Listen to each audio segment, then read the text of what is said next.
Me da mucho gusto estar con ustedes para platicar nuevamente en nombre de la ley.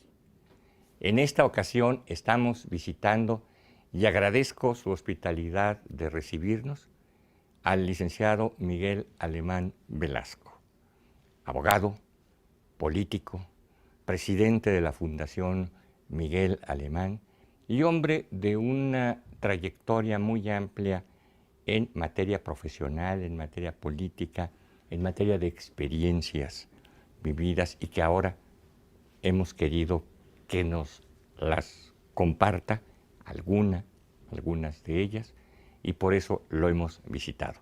Muchas gracias, Miguel Alemán, por recibirnos, estar aquí contigo en tus oficinas y para estas pláticas. Agradezco muchísimo esta oportunidad para platicar pues de momentos que en México tuvo que aplicar con mano de seda y al mismo tiempo de hierro el derecho para proteger a México y a todos los mexicanos, para vivir como siempre en paz, en sociedad y en un régimen de derecho, un Estado de Derecho.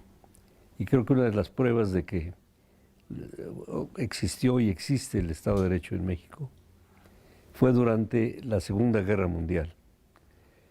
Y recuerdo, porque me tocó vivir muchos de esos momentos, en que había que aplicar estrictamente la ley, cuidando y defendiendo a nuestro país. En este caso, le toca al presidente Miguel Alemán, entonces secretario de Gobernación y presidente de la República, el general Manuel Ávila Camacho, comenzar a aplicar la ley con el objeto de defender al país y a la democracia.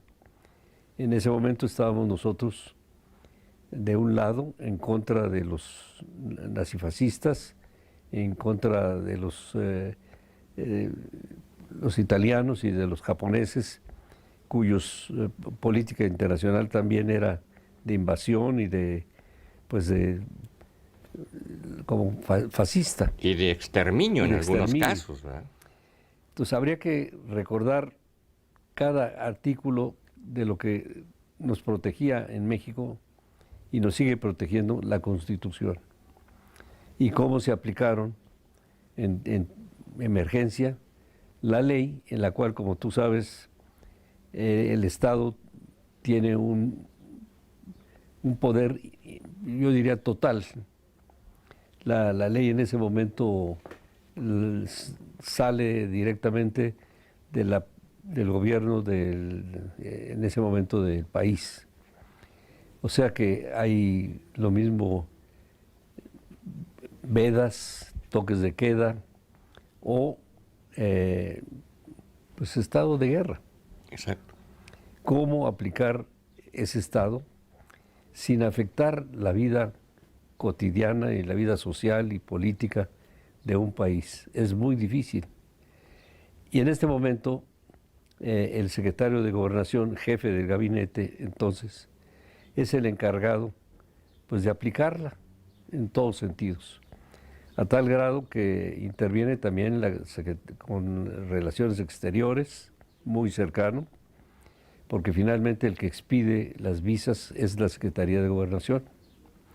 En fin, hay muchas cosas, muchos detalles, es un enjambre que poco a poco que he estado recordando y estudiando, me he sorprendido de cuántas cosas se tuvieron que manejar pues con filigrana dentro de la ley y siempre sentados con la cabeza fría y con una gran visión, y creo que todos los mexicanos cumplieron en ese momento con el encargo que tenían. El presidente Ávila Camacho, pues en ese momento reconoce, y la Secretaría de Gobernación lo lleva a cabo, la necesidad de una armonía nacional total. Y recordarás que regresan a México expresidentes de la República, que habían sido muchos de ellos pues expulsados del país, como en el caso del presidente Calles. Exactamente. Sin embargo, regresa. En ese momento había que tener la defensa nacional en manos de una persona mexicana que no pudiera ser presidente de la República y que todos tuvieran el reconocimiento del valor que él mismo representaba y que representó como presidente de la República. Entonces se invita y se nombra al presidente Cárdenas como secretario de guerra. Entonces, ahora es muy fácil recordarlo, pero en ese momento se fue notando poco a poco lo acertado de la aplicación jurídica y política y social del gobierno de México. Esto también lo platico porque más adelante hay un conflicto entre el secretario de Relaciones, don Ezequiel Padilla, y el secretario de Gobernación, mi padre, aparte de lo que se hablaba del general Maximino Ávila Camacho. Cuando vienen las elecciones de 46, Ezequiel Padilla forma otro partido, se forman muchos partidos de izquierdas bastantes, de derechos bastantes, el partido sinarquista, por ejemplo, que después es absorbido por Acción Nacional, completito, es uno de los tantos que nace en ese momento, y por el lado izquierdo había Partido Comunista, había de todos los partidos. Entonces, el realizar una base de derecho en la que se respetaran todas estas pues ambiciones o ilusiones o como te diría yo, de un México que cada quien lo quería a su modo, a su manera, había primero que nada tenerlo en paz y tenerlo en libertad.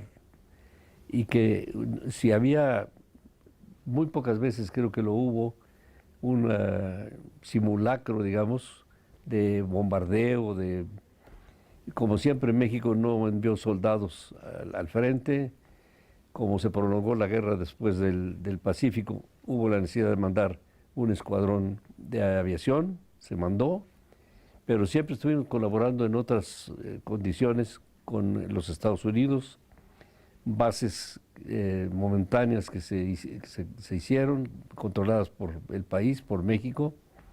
Los mares también, la responsabilidad fue totalmente de nuestro país. Y es curioso que ahora todo eso se nos haya olvidado, que no veamos y estemos pidiendo que exista cuando lo hay ya, pero hay que utilizarlo, un Estado de Derecho. Claro. Que todos tengan la posibilidad, el hombre de la calle, de que se pueda defender, pueda encontrar un defensor, que conozca la ley, que todos seamos verdaderamente en una democracia demócratas, con toda la libertad de pensar, de hablar y de decir lo que cada quien quiera y piense, pero que no pida nada más en vez de cumplir. Creo que el ciudadano pues es el que cumple primero con sus obligaciones y después recibe los beneficios de sus derechos y son respetados. Creo que esto es muy importante resaltarlo, sobre todo para las nuevas generaciones, porque es algo que nos sorprende y que desde luego nos enorgullece. En esa primera mitad de la década de los 40 a la que te estás refiriendo, vivimos un estado que llamamos de emergencia, otros que lo llaman de excepción, sí, otros que lo llaman de suspensión de garantías. Y sin embargo, la buena intención de nuestro pueblo y de nuestros gobernantes, el fino sentido jurídico y, sobre todo, la finura política con la que se manejó, hizo que la vida mexicana, la vida constitucional mexicana, a pesar de que estaban suspendidas las garantías constitucionales, no se alterara. No. A ningún mexicano se le invadió su casa, ni se le prohibió circular, ni se le cobró un impuesto de más, ni se le juzgó en un proceso excepcional. Todos nadie dejó de ir a trabajar o a la escuela o a divertirse. Es decir, nuestra vida institucional la sostuvimos los mexicanos y la sostuvo nuestro gobierno como si no estuviera pasando un estado de excepción. Y eso no es fácil. No, Miguel. no es fácil. Y hay que recordar muchas cosas de los que nos tocó vivir entonces. No teníamos vía ancha en los ferrocarriles, había que cambiar de vagón todo lo que exportábamos y todo lo que importábamos de Estados Unidos, por ejemplo. Sí. No había ferrocarril hasta Yucatán. No había muchas cosas que pueden... No teníamos las comunicaciones, no hablemos ya de teléfonos. Entonces había dos, Mexicana y Ericsson. Si tú no tenías dos teléfonos, no te podías comunicar con la mayor parte del país ni de la gente. Exacto. Es decir, hay que pensar en todo eso, que no era fácil, sin embargo, estábamos unidos todos los mexicanos. No conozco a nadie que en ese momento no dejara de trabajar, de producir, de hacer cosas que llamaran la atención. Si fue lo mismo producción, los estados del norte estuvieron en plena producción de todo, campo, industria, comercio. El sur también. Los estados agrícolas. No faltó comida, no subieron los precios, no hubo una inflación que terminar. Fuimos los número uno en el mundo, donde había cine, de los años de oro del cine mexicano. Exacto. Había 5 grandes estudios de cine: Churubusco, Tepeyac, San Ángel, Plaza, muchos. Y se producían 200 películas, cuando menos, anuales, en plena guerra. Y surtimos a toda América del norte y del sur con películas mexicanas. No hubo país en donde no se conociera la voz de Jorge Negrete o de Pedro Infante, o se conociera al mexicano, con los errores que entonces todavía teníamos con relación al problema de género, pero que poco a poco se ha corregido y que creo que va caminando viento en popa, como debe de ser. Pero si te das cuenta de todo lo que pudo haber sucedido en México, y de que también en los temblores, también en los momentos difíciles, cómo nos unimos, cómo nos ayudamos, todos, lo mismo la gente de la calle, lo mismo la gente que tiene posibilidades económicas, lo mismo el ejército, lo mismo la marina, lo mismo la policía, los buenos, los malos, todos en ese momento son uno. Y eso es lo que deberíamos de buscar, justamente, que el derecho fuera conocido y utilizado por todos los mexicanos. Repito, que seamos ciudadanos, no súbditos. Es decir, no queremos hacer nada, pero queremos que todos nos los hagan. No cumplimos con nada, pero queremos que nos cumplan. Entonces, es muy importante que ahora que hablemos de la historia, nos demos cuenta de cómo ha avanzado en México esa situación. Y que gobiernos vienen, gobiernos van, pero México va prosperando poco a poco. Aquí estamos. Y esto no se va a terminar.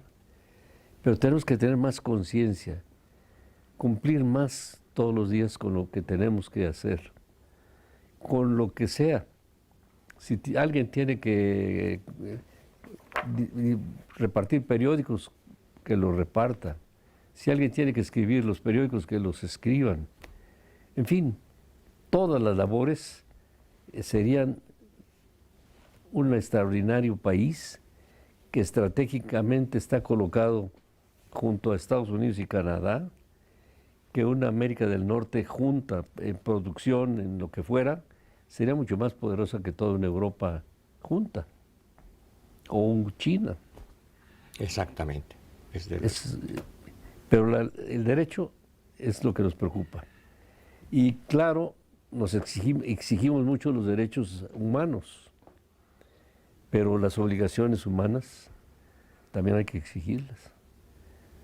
Es decir, ya me metí en otro tema, pero... No. Esa es la cultura jurídica de un pueblo que al final de cuentas es la base de su desarrollo y la base de su convivencia.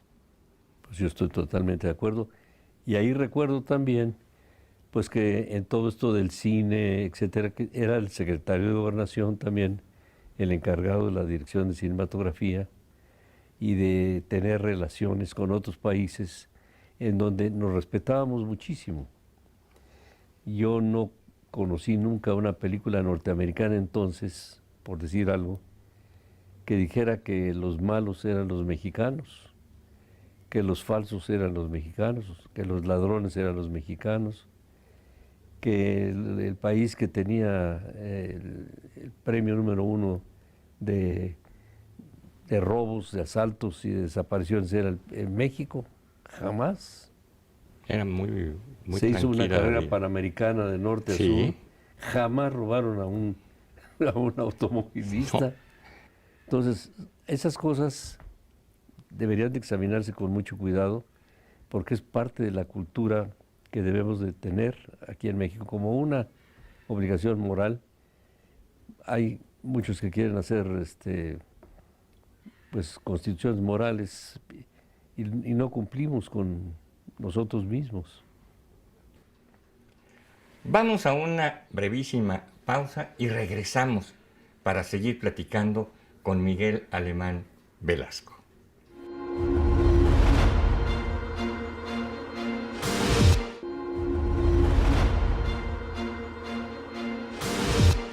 Regresamos a nuestra interesante conversación con Miguel Alemán Velasco. Estamos ahorita en una época mexicana, año de elecciones, de renovación de poderes, y en aquella época, la de que estamos hablando, los años 40, También fue a necesario. pesar del estado de suspensión constitucional, no hubo suspensión electoral. No. Todas las elecciones, así como ha sucedido en 101 años mexicanos, ninguna se ha suspendido. Todas se han realizado en las fechas que marca la ley. Así es. Nadie asumió ningún cargo público que no fuera por la vía constitucional. Es correcto. Y éramos una excepción en toda la región latinoamericana. Definitivamente. Y eso es lo que hay que remarcar. Claro. Para los jóvenes que vienen, para los abogados que vienen, para todos los avances tecnológicos que vienen. Hay que adelantarse a las cosas y estar al momento, porque el que se queda atrás también, para después alcanzar a los de adelante, va a ser muy difícil. El presidente alemán fue un presidente que los abogados lo reconocemos como alguien que siempre siempre abrazó su condición de abogado, con gran pasión y con gran orgullo. Desde sus inicios profesionales, desde muy joven, él fue abogado litigante, fue un defensor jurídico en los tribunales, Y de las clases trabajadoras, de los mineros, sobre de todo. los mineros. Fue un hombre que siempre estuvo en contacto con sus colegas abogados, fue hasta que murió presidente de la Asociación Nacional de Abogados. Él fue el creador de la actual ciudad universitaria. En fin, siempre utilizó y nunca abandonó un solo día su gafete de abogado.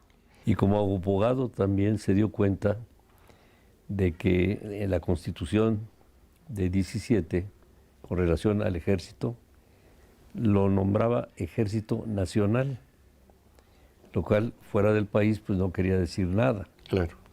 Entonces solicitó y obtuvo la autorización para nombrar al Ejército Mexicano, que no tiene nada de raro, pero no se llamaba Ejército Mexicano.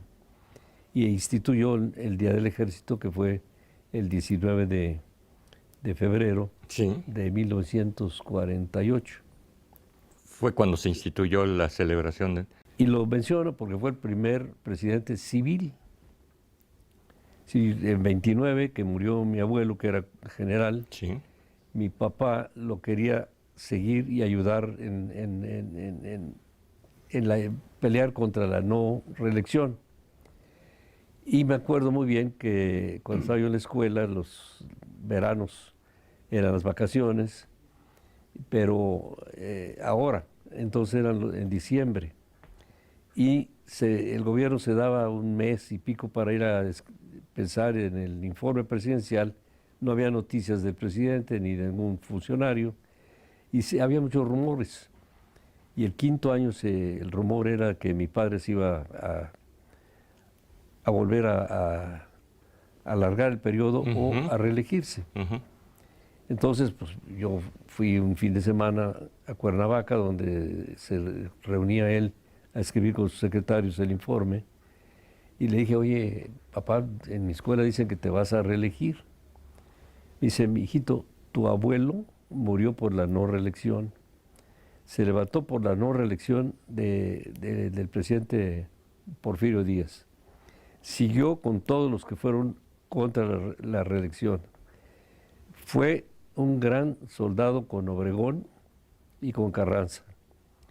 Y con Obregón, cuando quiso reelegirse, él dijo, señor presidente, yo me voy. Se fue a Cayucan, lo agarraron en un cerro, le prendieron fuego y se murió tu abuelo. Si tu abuelo murió por la no reelección, ¿tú crees que yo me voy a reelegir? Entonces volví a la escuela muy tranquilo a platicarles, y todo el mundo me decía, no, los generales lo van a obligar a no reelegirse. Y sin embargo, él lo que estoy diciendo lo dijo en su informe, y en mi escuela todos creyeron que los grandes generales expresidentes lo habían obligado.